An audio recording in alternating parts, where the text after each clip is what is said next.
یہ کہہ رہے ہیں جی میں زبیر صاحب نے کوئی اس سے پوچھا ہے، کہتے ہیں میں تہجد کی نماز ذرا لمبی پڑھنا چاہتا ہوں، اور میں چونکہ حافظ نہیں ہوں اس لیے قرآن مجید کو دیکھ کر پڑھتا ہوں اور زور سے بھی تلاوت کرتا ہوں، کیا میرا یہ عمل درست ہے؟ میں نے سنا ہے کہ حنفیہ کے نزدیک یہ عمل جائز نہیں ہے، یہاں کویت میں حنابلہ اس کو جائز کہتے ہیں، اس بارے میں رہنمائی فرما دیں۔ زبیر صاحب کو ویسے دیکھیں اکا دکا ایسے واقعات ہمیں حدیث میں ملتے ہیں جس میں دیکھ کے قرآن کی تلاوت کی گئی ہے،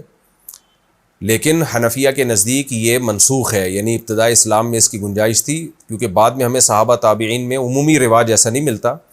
بلکہ ہم دیکھتے ہیں کہ جن صحابہ کو قرآن نہیں آتا تھا تراویح میں وہ حافظ تلاش کرتے تھے تاکہ وہ اپنا قرآن ان کا مکمل ہو۔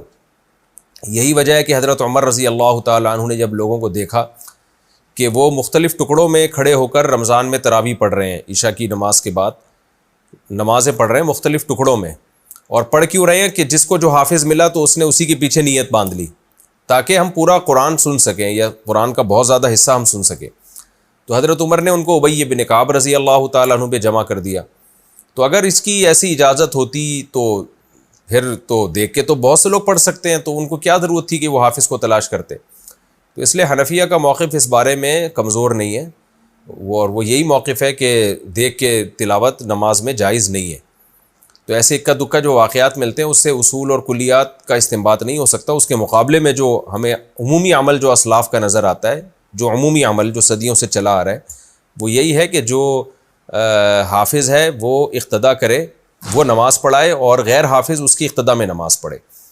تو اب آپ اگر حافظ نہیں ہیں تو آپ یا تو قرآن حفظ کر لیں، یا یہ کہ جتنا قرآن آتا ہے آپ وہ زبانی پڑھیں، تو دیکھ کے نہ پڑھیں آپ۔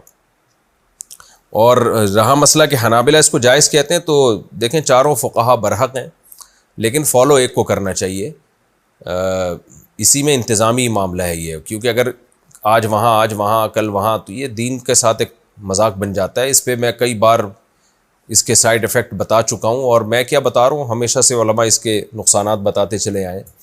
کہ انسان جب ایک مکتبہ فکر کو فالو کرتا ہے اور وہ بھی قرآن و سنت ہی سے ثابت شدہ ہے تو پھر اسی کو فالو کرے۔ وہ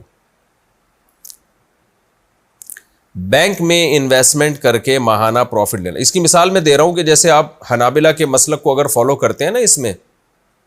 کہ جی میں فقہ حنبلی کو فالو کرتا ہوں، تو فقہ حنبلی میں پھر امام احمد بن حنبل کی جو رائے ہے، جو مضبوط ان کے جو فقہ حنبلی میں ایک مضبوط رائے سمجھی جاتی ہے، وہ یہ کہ ایک نماز کا جان کر چھوڑ دینے والا پھر کافر بھی ہو جاتا ہے، نکاح بھی اس کو دوبارہ کرنا پڑے گا، تو وہاں پھر آپ حنفی ہو جائیں گے، تو یہ پھر مذاق بن جاتا ہے دین۔ تو ایک فقہ کو فالو کیا تو اس کے تمام مسائل کے ساتھ پھر اسی کو فالو کرنا چاہیے۔